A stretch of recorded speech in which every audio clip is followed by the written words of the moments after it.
அவருடைய ஆலய பணி என்பது ஏனைய தெய்வங்களுக்கு செய்வது போல் அல்லங்க, அது எல்லாருக்கும் வாய்க்கப்பெறும். ஆனா சிவாலய திருப்பணி என்பது முந்தைய பிறப்புல புண்ணியத்தை ஈட்டி வைத்திருந்தால் இந்த பிறப்புல அவருக்கு நம்ம பணி செய்ய முடியும்.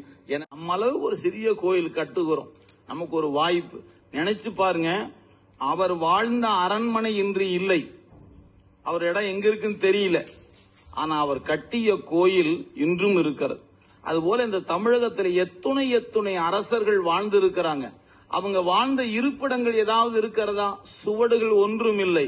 ஆனா அவர்கள் கட்டி சென்ற ஆலயம் மட்டும் ஆயிரம் ஆண்டுகளை கடந்து இன்று நின்று கொண்டு இருக்கிறது.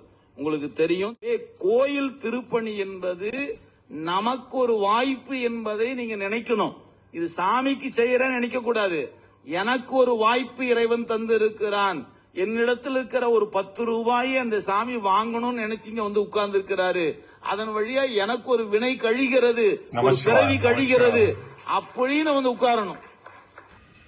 புள்ளினால் 5 கோடி, புதுமண்ணால் 10 கோடி, சொல்லுய காலமெல்லாம் செங்கல்லால் 100 கோடி, அள்ளியும் குழலாய் நல்ல சிவ ஆலயத்தை கல்லினால் கட்டி வைத்தால் அவர்கள் கையிலையை விட்டு அகலார் தாமே என்பது பழம்பெரும் பாடல்களில் ஒன்று. புள்ளினால் என்பது நாம் தென்னை ஓலையோ அல்லது கீற்றுக்களாலோ நாணல்களாலோ மரக்கிளைகளாலோ ஏதோ ஒன்றினால் அமைக்கப்படுவது.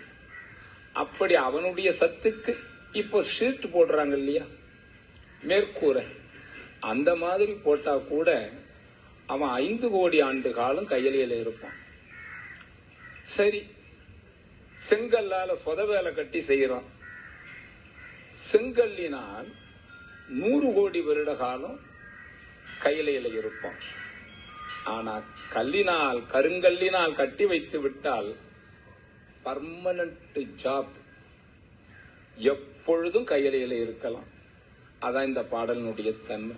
இந்த கற்கோயில் கட்டுறதுக்கு எல்லாரும் உங்களுடைய மனம் வந்து உங்களால ஈன்ற உதவியும் பண்ணுங்க, உங்களால ஈன்ற உதவியும், அது இந்த வேலைகள் செய்யறதுக்கு. இப்போ ஒரு வேலை இருக்குது, அதை செய்யறதுக்கு நீங்களும் வந்து உதவி பண்ணுங்க. உங்களால முடிஞ்சவங்க உடல் உழைப்பு தான், உடல் உழைப்புன்றது ஆமா ஆமா அப்படி செய்யுங்க. இது வந்து விரைவில் கிடைப்பதனால எல்லாரும் உங்க பக்கத்துல இருக்கிறவங்க எல்லாம் கூட்டிட்டு வாங்க. அவங்களுக்கு எல்லாம் ஒரு நன்மை நடக்கட்டும், உங்களுக்கும் நன்மை நடக்கும். அதனால இப்ப நாம மட்டும் ஒரு நன்மை அடைஞ்சிட்டா போறாது. இப்ப திருவாசகம், தேவாரம் இதெல்லாம் பாடிதான் என்ன நடக்கும், நம்மளுக்கு யமன் வரமாட்டான். நம்ம கிட்டத்துல யமன் வரமாட்டான். எந்த காரணத்தை மட்டும் உறுதியா சொல்லப்பட்டிருக்கு, இந்த பாட்டையும் சொல்லப்பட்டிருக்கு. அதே மாதிரி இப்ப வரப்போகுது அந்த பாட்டு, என்ன பாட்டு வரப்போகுது, அது அற்புத 10 வரப்போகுது. அதுல நம்மளுக்கிட்ட கிட்டத்துல யமனே வரமாட்டான். அந்த சிவபெருமானே வந்து நம்மளை கூட்டிட்டு போறதுக்கு அவருக்கு நேரம் இல்லைன்னா அவருக்கு பூதகணங்கள் அனுப்புவாங்க. அது உறுதியா சொல்லப்பட்டிருக்கு.